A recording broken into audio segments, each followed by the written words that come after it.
Hello, ladies and gentlemen. Welcome back to another tier list. Today, we are covering all of the legends in a competitive sense in the ALGS that obviously translates to quality in your games as well. But as an ALGS caster myself for the last 4 years and someone who you have seen covered the high-level scene of Apex Legends and many other games before that, I want to give you the perspective you might not get somewhere else from just a content creator. I want to give you that content creator perspective, but also what we're seeing in the pro league so you can be knowledgeable when you take it into your games and talk about it with your friends. I also want to make sure that you guys know there are new classes that came out in Season 16. Here are my strong opinions on them. There are some that are really good, and there are some that are terrible. And I want to make a dedicated video for those things, not only ranking them so you understand how I feel, which for some people on Twitter, you've already seen my thoughts. I really want to give you my thoughts on how to improve them. So stay tuned for that video. And if you're watching this and you're not subscribed, leave a like. That'll probably get that video back up in your feed. But the best way to do it is to subscribe. That way you get my videos when they do come out on my channel. Thank you everyone who's been watching. And again, if you want to catch a little bit more of me on stream, twitch.tv/Raynday, we've been raising money for Apex Rising, the charity. I'll leave the donate link if you want to be a part of the rainstorm and support there, because there has been some great stuff so far. Raised nearly $100,000 for Red, which is the charity organization started by Bono. So very, very cool, fighting AIDS around the world. Let's get into our competitive tier list. And I'm going to start with the good legends and keep it pretty snappy, as you guys will see here.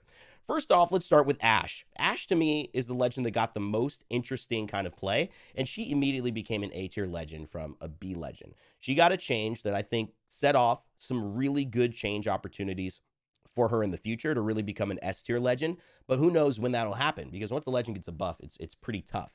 In this league, we've seen her played in EMEA. We've seen her really not played in North America. So a player that you want to notice if you want to see how Hockey's, in Alliance, Hockey's plays Ashe, you can learn a lot from him and his skill.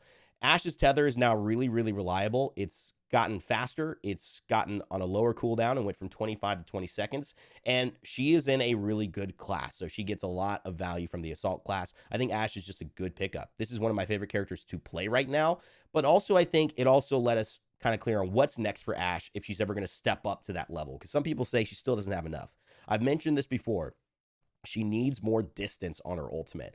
Her ultimate is too small in terms of being able to compete with now Wraith's buff and Valkyrie's rotation and a lot of these other late game opportunities that Catalyst creates and Bangalore creates because of their distraction and their space that they can take with their ultimates and their tactical abilities. Ashe is so good with her tether, but I think she just needs a little bit more love. And I would love to also see her be able to heal and do actions while she's tethering someone, something that she doesn't have but other legends do.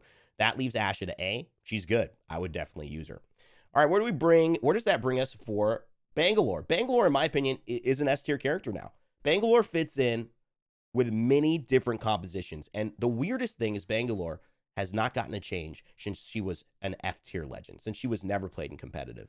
This is a character that shows us that a decent character with the right type of panache, the right type of marketing buzz can suddenly become a high-tier legend because she's just so flexible. She's got a great passive, which is double time. She's allowing herself to utilize her abilities to get out of fights, get into fights by running 30% faster whenever she's getting shot at, but also her smokes really have defined the meta here. You have to, in this high-level play we've seen now, you have to have a digi threat. And that's not only putting the onus on people needing to play against Bangalore, it's making them want to play Bangalore, because if someone doesn't have a digi threat and they smoke on you, you can't see and they're shooting you for free, especially with a controller nowadays. So it is one of those things that you just have to be aware of. She fits into multiple different compositions. You can run her with Horizon, with Seer. You can run her with Valkyrie Seer. You can run her with Catalyst Seer. You could run Bangalore with pretty much anything, and it is a very, very nice fit. So this is a character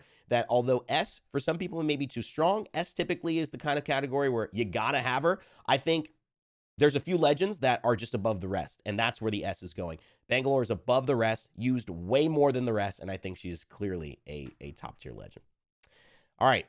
Oh, Bloodhound. Bloodhound. Bloodthunder. Bloodthunder has taken a fall. I would say Bloodhound, from a competitive level, has dropped to about a C. Bloodhound is not the best choice in terms of scans, and is not the best choice in terms of movement, and is no longer the best choice in terms of, you know, being kind of an aggro player, because yes, you get these easy scans, but a lot of the value that's been seen in this meta right now is getting rotation capabilities. So you're having a character like a Valkyrie, and you're having a character like a Wraith, maybe an Ashe if you're playing that kind of legend, or you're having defensive capabilities or in utility. You're talking about Bangalore with smokes, you're talking about Catalyst, or you're just getting vision, right? You're getting vision, which is Seer. And Seer, as we get to him a little bit later in this list, is really locked down a lot of the opportunities for these other characters.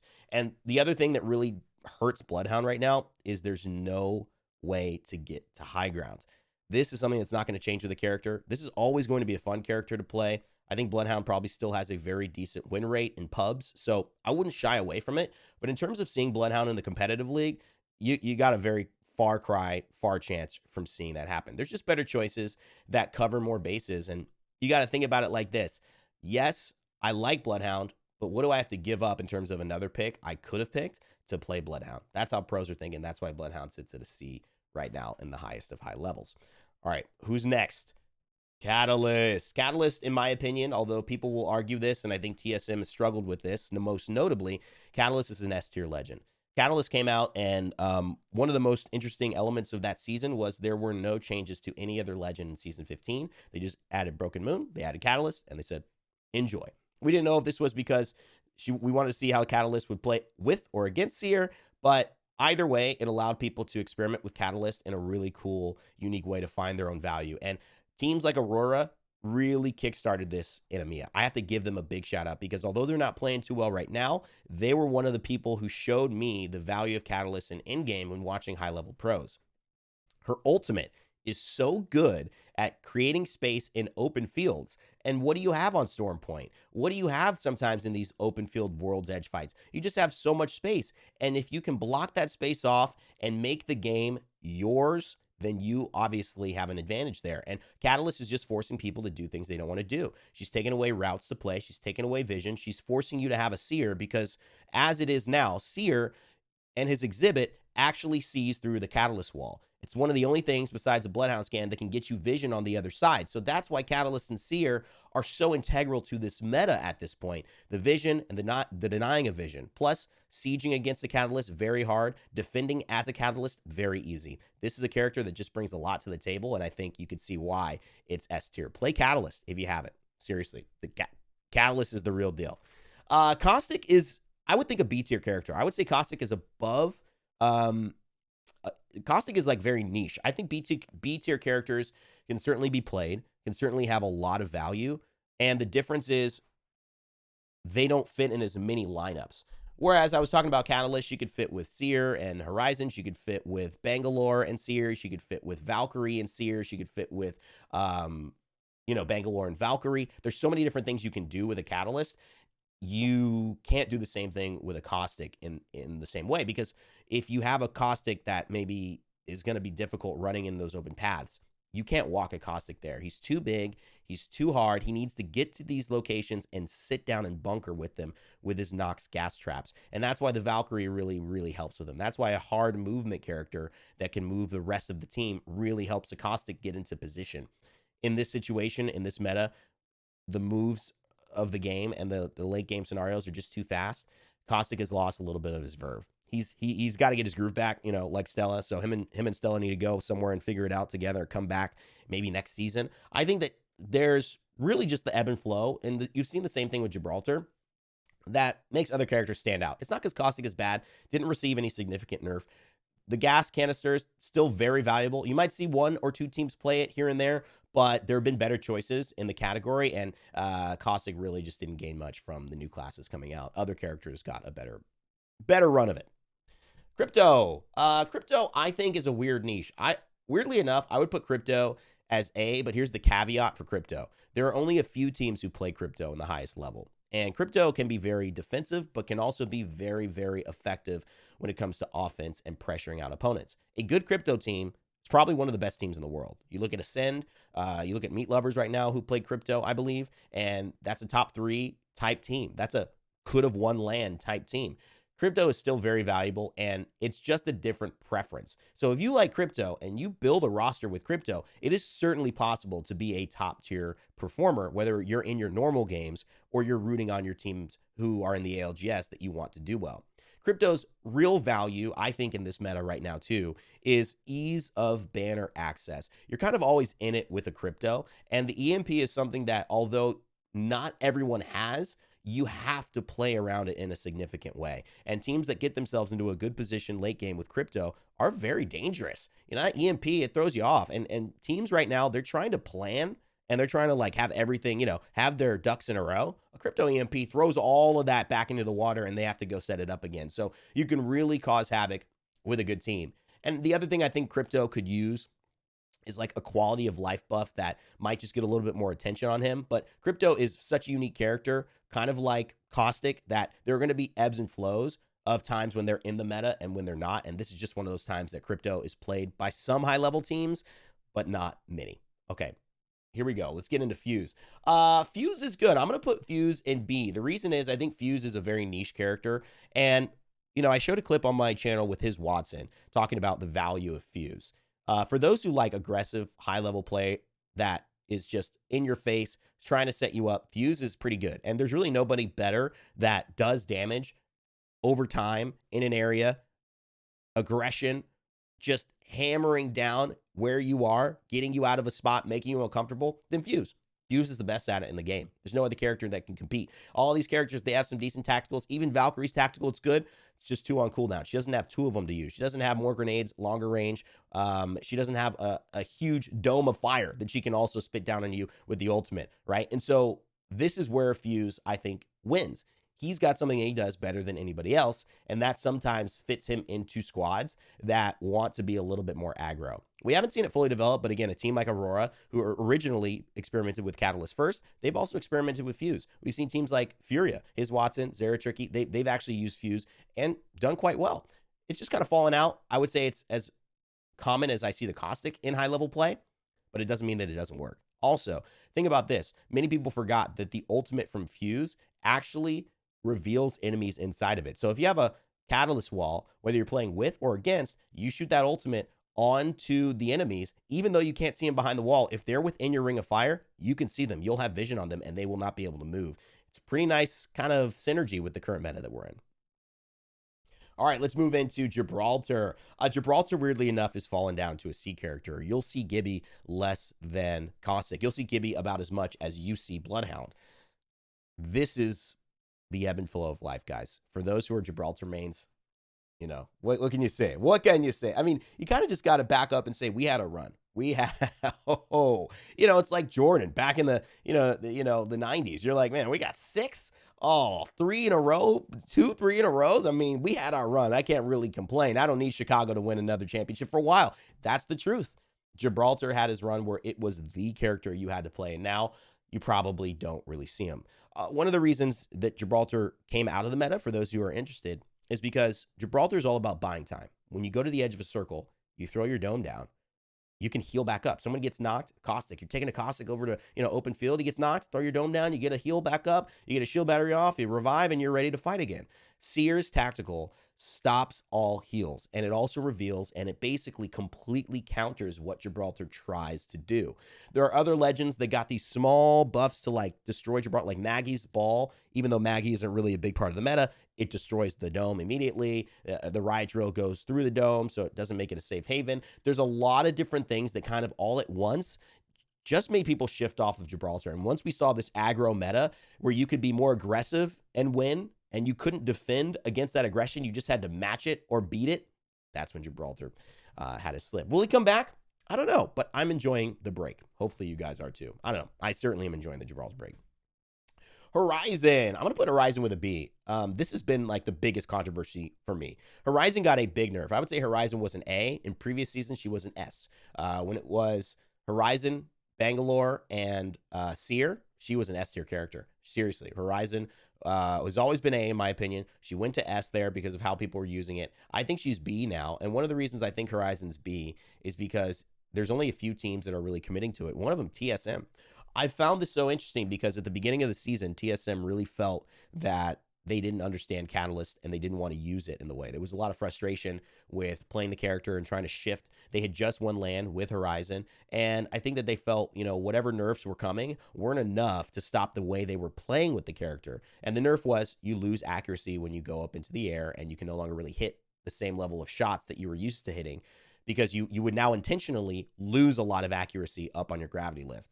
But it doesn't take away from how good the character is in general. Her abilities are great. Her ultimate is a guaranteed arc star, guaranteed grenade. You throw your ultimate, you throw your arc star at it, you throw your grenade at it. Anyone who's in that radius is going to get hit. It is just got to do it fast. You're going to set things up. Secondly, her gravity lift is so good because it's an individual lift, but it's a team lift, and it's on a pretty low cooldown. I just feel like Horizon's Spacewalk passive 2 means that her movement is really important, and sometimes half a second of movement is the difference in these high-level lobbies. So, yes, a team like TSM can do well with them. It's going to be player-specific, though, and it's not going to be a necessity to win in this meta because it just hasn't been the case.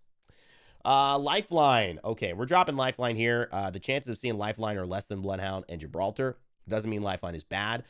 Two of the things that Gibraltar and Lifeline got that we'll talk about later are the support class.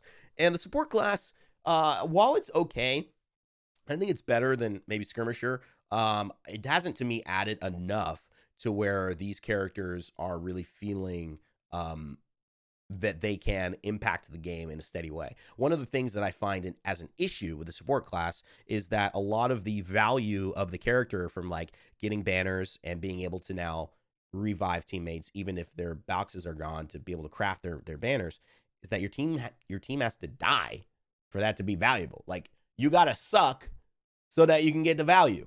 It's like all these other characters are just doing well and then getting value. Like, you don't get any value unless you suck, then you get your value back. And so it is an interesting way to play. It's not so black and white. I think it's a funny way to describe it. That's kind of how I've looked at it, but I just feel like there's no real incentive yet. She's obviously got a nice heal. She can be very good in pubs. She's got one of the best hitboxes in the game. Although she takes that 5% extra damage, it's going to be worth it because she is so hard to hit. She's a great, fun character, one of the best heirlooms. And I just think in general, Lifeline's a great character. I don't see being in the competitive scene for a long time. She'll have to have some major changes. The quality of life of her air package change, though, care package dropping faster is a big deal. I just don't think they've figured out exactly what turns the dial for her in competitive. So that's Lifeline. She's still a good character to go. Don't shy away from actually playing her. Loba. I'm going to put Loba at a B or an A. This is probably the hardest one for me. I would put her in an A. I think the impact of Loba in the right team is just as much as Crypto, just as much as Ashe. I think she could be a determining factor. I think we're seeing a few high-level teams play Loba. And one of the things I like about Loba the most, and that we've seen value in, is she brings late game utility by having the ammo you need, the shield swaps you need, and a lot of the time it's ordinances. In these final circles and pockets, these players get into their zones behind a box, up on the top of a building through a window, down below on the bottom side of a building, and you run out of resources, you run out of grenades, and everyone's in a little bit of a stalemate before you have to move. Loba, black market, boutiquing, ultimating, grabbing all the grenades in the area, and being able to have 6 new grenades now on your team, 2 for each person, that is massive. And not only that, 3 grenades, 3 new shields, shield swaps to play, to go back in, shoot, come back, get the other shield that you've dropped on the ground. Refill on ammo when so many people are dropping that. Loba, yes, I mean, I think her movement ability, her her burglar's best friend, her Q, it's not that great. To me, I thought it would be better than it was. It's okay. It is okay. It can get you out of dodge. It can get you to some interesting, tricky situations. The best movement skills, though, in my opinion, are, in the realm of the gravity lift for Horizon, things in that nature that really help you and your teammate. I don't feel that she competes in that level, but I do think that it's a nice individual plus. And, she's a character that I think I've seen just late game dominate. I feel like when Lobas get to late game, they dominate a lot. I went over on that one, but I thought it was important. I took some time at the front part not getting it. Maggie goes as a B for me. I think Maggie is actually a very interesting character. Maggie's always been a character that I've liked because she's aggressive. Again, a character that Aurora has played. And if you're interested in this team, make sure you watch Amia in the ALGS. We have that coming up on Sunday. I'll be casting, I'll be hosting, and you can see Amia at the very beginning. We start at, I think, 9 a.m. or maybe 10 a.m. Pacific time if you guys want to stay tuned to that. Because, you know, these teams, they teach us things when they go through it. The Riot Drill is one of the best tacticals in the game. It's got a great cooldown. Her ultimate, I think, is becoming more and more utilized, more quality of life. The ball used to go all over the place like it was a pinball. Now it's pretty clear when you throw it where it's going to go. And this helps you grab, I think, more utility off of this character. Where she falls flat for me is her team presence. Because although her ultimate is good to be aggressive, although that Q is good to pressure, in terms of a Valkyrie and taking your team everywhere, that missile swarm, you know, the scans from the air, these things that even a crypto, you look at, you know, the information, the huge AoE EMP, you look at Bangalore, the smokes that stop, you know, enemy vision there, that block an enemy here, that cover your team while you're moving, the ultimate you could throw down that could delay time. Maggie doesn't really have that. She's a bit of an isolated value for an individual. I think that's why she's been harder to fit in these squads. But still, very good legend. I think you'll have fun playing her. I put her in a B right now, and I think that's a fair assessment of Maggie. Mirage. Okay, Mirage is going in an E. I'm going to put Mirage in a D. I think Mirage has actually gotten quite good. My thing is, there is an issue with certain characters and the way that they come across in the game and whether they're considered. Because like how you dress, your perception is sometimes reality. Mirage is actually quite good. Mirage clearly has a good win rate. That's why Mirage doesn't get very many buffs.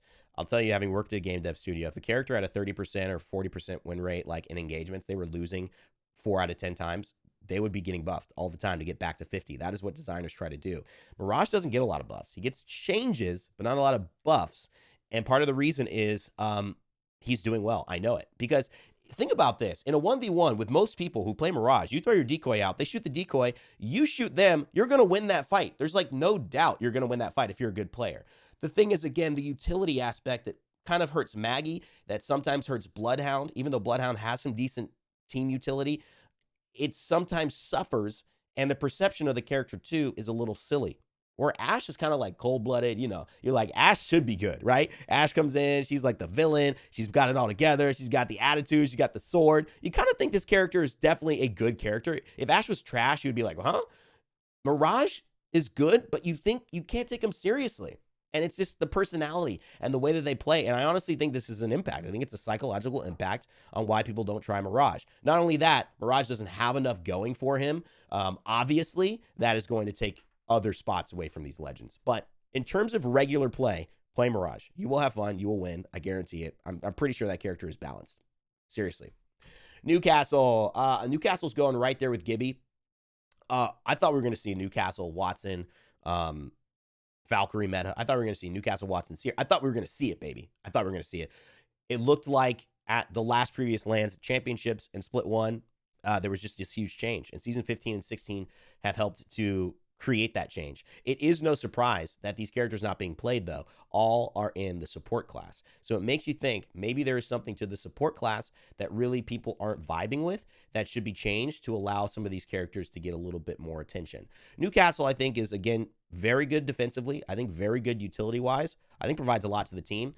This is not played in EMEA in North America, but where it is played is in APAC North and South America. There are a lot of teams in Japan, and in our APAC North representatives that play Newcastle. There are also a lot of teams in South America that play Newcastle and do very well. So what does this mean? Does it mean EMEA and North America are wrong? South America, APAC North are right? No. What it means is maybe that we're overlooking the value, and maybe, like Gibraltar and like Lifeline, supports are getting overlooked in general. So we'll have to wait what happens next season. I do think, though, there is an argument for Newcastle and more of a defensive lineup, because I think Newcastle is an off tank. I think he needs a Watson with him. I think he needs something else with him, and then some type of character that's going to give you the best value. The problem is you got to give up a Valkyrie, you got to give up a Catalyst, or you got to give up, is it a Seer? And those are tough things to give up. Maybe Catalyst, Watson, Newcastle, is that too much? Not a lot of movement, but you bunker down like crazy? I don't know. Throwing some crazy ideas out there. Okay. Octane. Octane is in the same space. Octane doesn't really need a minute and a half on him. I think the reason, though, that I'm going to do it is because he's such a popular character. If you actually look at the legend pick rates, Octane is the second most popular character in terms of pick rates. Pretty amazing, huh? He's just fun. And this is what happens. When you make a character that is fun, that has movement, that's simple, people are going to gravitate towards it. One of the biggest changes from, I think, Daniel Klein leaving, which is such an interesting thing to say, is I actually interviewed him before he got caught up in that controversy. They found out some stuff that he had said, and he was let go from Respawn. One of the interesting elements that he was talking about was nerfing Octane, and that nerf came through, and it was taking more health from his stem, so the stem was more of a trade-off versus a guaranteed value. They also reduced the bounce pad height and distance you could travel on the bounce pad, which really was one of the things that made Octane jump into the meta. If Octane gets any of those back, particularly the jump pad, he will come back into the meta, because the jump pad was the key to the Revtane meta. Octane, Revenant, you do the Revenant Death Totem, you hit a jump pad and you go crazy far. You still have all that time on your totem. You do a ton of damage. You get killed. You go right back. And now you're full health. You've done half their health. You jump on your jump pad again. Boom, you're back in the fight. And now you've got an advantage. That was the dive meta in Apex. People didn't really like it.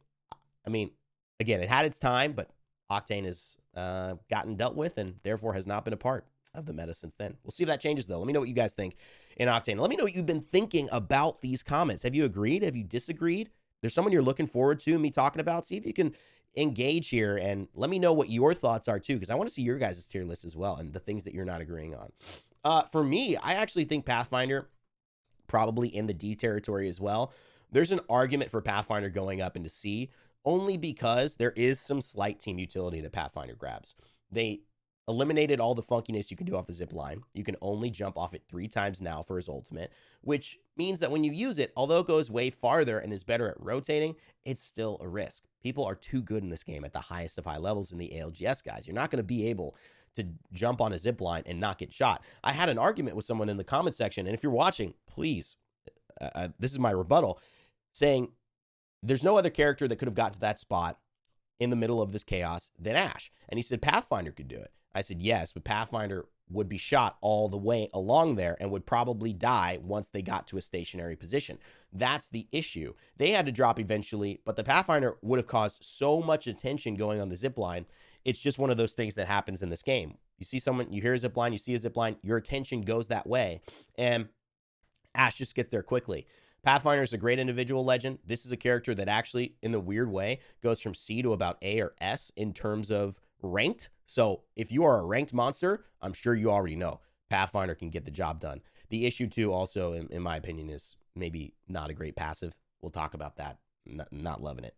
Rampart. Oh, baby. Rampart has, yes, jumped up into A tier. Now, the reason I believe Rampart is A tier and not B tier is because this is clearly a little bit more of a defensive meta, and it's a defensive utility meta. Whereas we've used to have defensive metas with Gibraltars and Watson. We used to have like a very hunker down meta. We also used to have a very aggressive meta with Bangalore, with Seer, with Horizon. This is a little bit of a mix. We got our Valkyrie still. We might have a Seer. Hey, we might even have a Bangalore, but we also have a Catalyst. We also might have a Rampart. And that's the key. Rampart fits in this meta a little bit better because of her defensive capabilities. But check this out. Her damage amp on her walls starting to make a difference. I've seen someone use a charged up Sentinel through a Rampart wall and have some value. And the Sheila, really, for her, is a direct counter to one of the best characters in this legend, Catalyst. The Sheila destroys doors instantly, which is major in terms of taking away Catalyst's passive, which is reinforcing these doors, so they take 4 hits by you to be able to be destroyed. One shot from Sheila, a few shots from Sheila instantly takes it down. It also destroys her piercing spikes and is a great way to just spray and pray and discover, or at least find a little bit of damage onto the players who are hiding on the other side. Plus, it gives you that defensive utility, and Rampart gets that extra nice little passive with LMGs. I just feel that Rampart is finally in her heyday. It may not last long, but it is certainly here. We've seen her win tournaments. We've seen her win days of tournaments. We've seen her win games. This is the first in the Rampart's history. This is finally the time that in the high-level scene, she has a very good role. Still only played about as much as a Crypto or an Ashe, but can get the job done. And we've seen it, and Alliance has proved it. Revenant. I want to put Revenant up here. Part of the reason I think Revenant I think has a little bit of potential is because, I think Death Totem and Silences are just very, very important abilities. I think the resets, despite the fact that you don't have something to play off of it as well as you used to, are still really good. And I think Revenant's passive is, I don't know if it's underrated, but it's strong. You can get to high easy, even though this isn't a character with high movement. It's a character that individually can be played well, provides something to his team in terms of, those extra lives, that extra half-life with the Death Totem. Can be aggressive, but also defensive. When you talk about the balls of silence, the cone of silence, the balls of silence, Revenant does a lot. I think it's 15 seconds that someone gets silenced with that ability, and that's all abilities. You can cancel a Wraith portal as she's making it before she does. You can do a lot of things in this game that really do suffocate what is kind of the plan right now, which is abilities dominating. I'm going to throw this on a Catalyst in an in-game. Even though we haven't seen this much, Catalyst can't use that wall. She can't throw piercing spikes. What are you bringing Catalyst to an in-game for if she can't use her wall? Like, that changes it. One Revenant silence can actually win you the game against the Catalyst. But throughout the game, what is Revenant providing? The synergy. Who is he playing with? How is he getting better as the whole, some of the parts as the whole, and not just an individually decent piece? That's where we don't have the answer. So, unfortunately, Revenant not going to be above C in this one. Maybe he'll make a comeback. Here is maybe the 5, maybe the 4 you've been waiting for the most. I didn't make this up. I planned this to just do it in order, but we have to talk about it. Seer. Maybe this entire meta is a trickle-down result of Seer's presence and Seer's necessity in Apex Legends right now.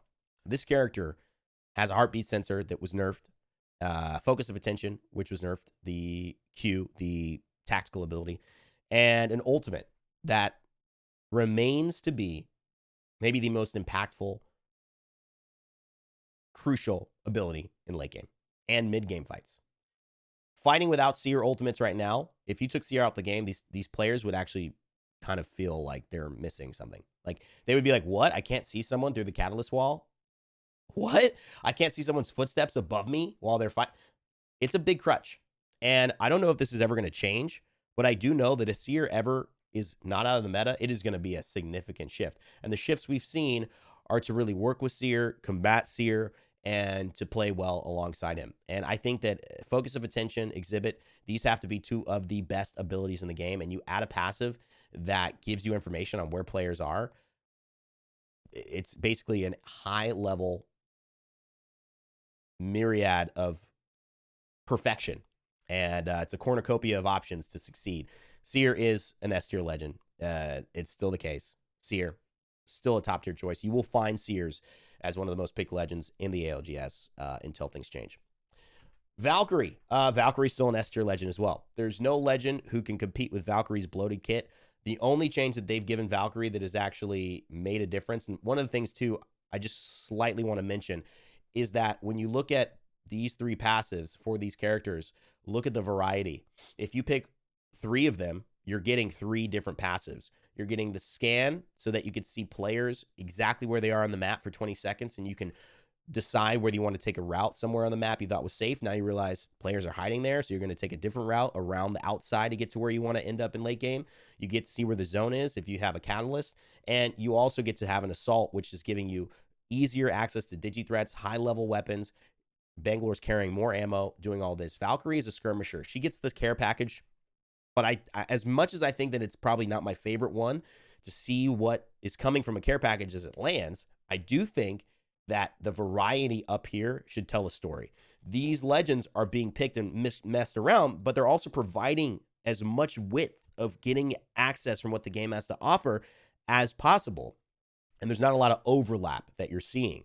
Valkyrie has been good from the beginning. Nobody can beat her macro movement in terms of skyward diving and redeploying.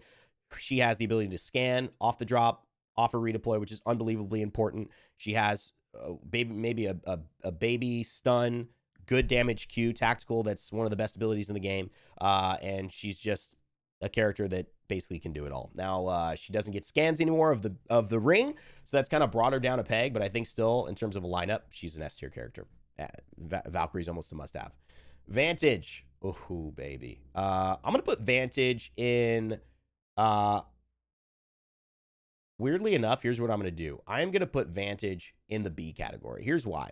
Vantage is actually not a bad character, and I have seen EMEA characters like Alliance play with Vantage and do really, really well. The one thing that Vantage needs to jump into any level of being played, and let's be honest, this is me saying this. In terms of play rate, she's probably around here. Let's be honest, okay? Let's be honest. But I got to get a good take every now and then. I got to make people argue about something. Vantage, I think, belongs in this area, but is underutilized and needs two things to change. One, she needs a better tactical jump relationship. It's just too long. It's too funky. As much as I love the idea, throwing Echo out there, holding it down, jumping up, even if she gets the double jump doesn't give you enough, first of all. It needs to be a bigger double jump. Second of all, needs to be faster. The deploy / getting the Echo. And she needs faster recharge on her ultimate. She needs to get her shots from her sniper, her third weapon, which should be the big deal. She needs to get those faster. But you can imagine, Seer, Rampart, Vantage, you get 2 double damage amps, you get information, you throw a catalyst in there, you can play pretty defensive as well. I don't know. There's some value that can be had there. I saw them play it. They were doing well. They won the game. It's not a joke. It is really not a joke. That can exist, and I just think she needs a quality of life. I would love to see Vantage get a buff in this next season. I would love to see that. Okay, Watson. Watson has actually become an A-tier legend. Watson has always been in this realm. Watson has never fallen here, ever. Watson is just a good character for several reasons. Great hitbox. So it's small. It's very much like Lifeline. But then the team utility from the pylon, it's just become a new thing that people are playing around. In fact, I might have seen a resurgence of Watson in this season, and I didn't expect it. I thought Watson was done. I thought Catalyst was just taken over. Watson has slowly come back, and we're seeing more and more teams use her. Watson will always be good at surviving in Apex Legends, and in many ways above Vantage, she creates a great parallel that I want to just make sure you all understand. What is Apex about? It's about being able to immediately be in trouble and have something you could do about it. It's about trying to hold down a building and being the best at holding down an area that no one else can come into so you could play your game and no one's interrupting your game. Vantage, in many ways, doesn't have that ability. If she gets caught, she has to send her Echo Bird out. She has to then wait for it to get there. Then she has to jump. Too long.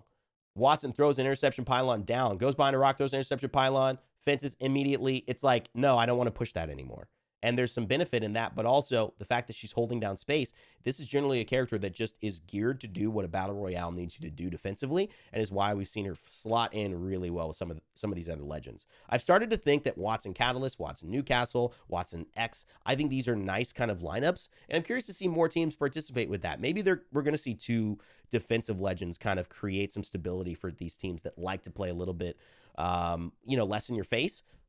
But again, Watson gets a lot of bang for buck. Great individual legend. You'll see it in APAC North. You'll see it all over the world. Watson will be at LAN in some capacity. I've never seen Watson not be in the high level in some regard. And she's having a nice resurgence here. The final legend that I want to talk about, it is not in the S tier, but is really, really close. That is Wraith. Wraith, unfortunately, didn't get the better end of the passives. If Wraith was an assault legend, I think would have jumped up. Wraith is a skirmisher, so she gets that care package passive. Remember, a video coming up on that. Make sure you subscribe and like this video. That way you'll either get it in your feed with a like, or you'll probably be able to get the notification if you are subscribed. But we're talking about those passives very, very soon because I got a lot that I want to say on it. But Wraith got some major buffs. She got a buff to double the distance of her ultimate, and that has put her in par in terms of rotation distance in the realm of Valkyrie. It's not the same because height, time in the air, that's a big difference, a big advantage to Valkyrie. But in terms of really covering that distance that you need for a character who's going to be maybe in the IGL position or help rotate your teams, there are people like K Swinney, there are people like Hockeys who likes to kind of be in the thick of things while IGLing. Think of Hal too. Sometimes they like to make the move themselves and have everyone else follow. Wraith is a great character for it. We've seen her more in the beginning of the season. She's dropped off a little bit as we've headed towards the back half of the ALGS before LAN. But I do think that the fact that she gains speed now while in her ultimate, the fact that she's got more distance on it, double the distance, she's starting to look like the Wraith of old. It's been a fun year to kind of see her grow and change, and I think that we are definitely going to be seeing more Wraith throughout the rest of the ALGS. Thank you guys so much for watching. If you like the video, please leave a like. As always, remember to subscribe and never give up, never stop gaming. I'll see you all next time.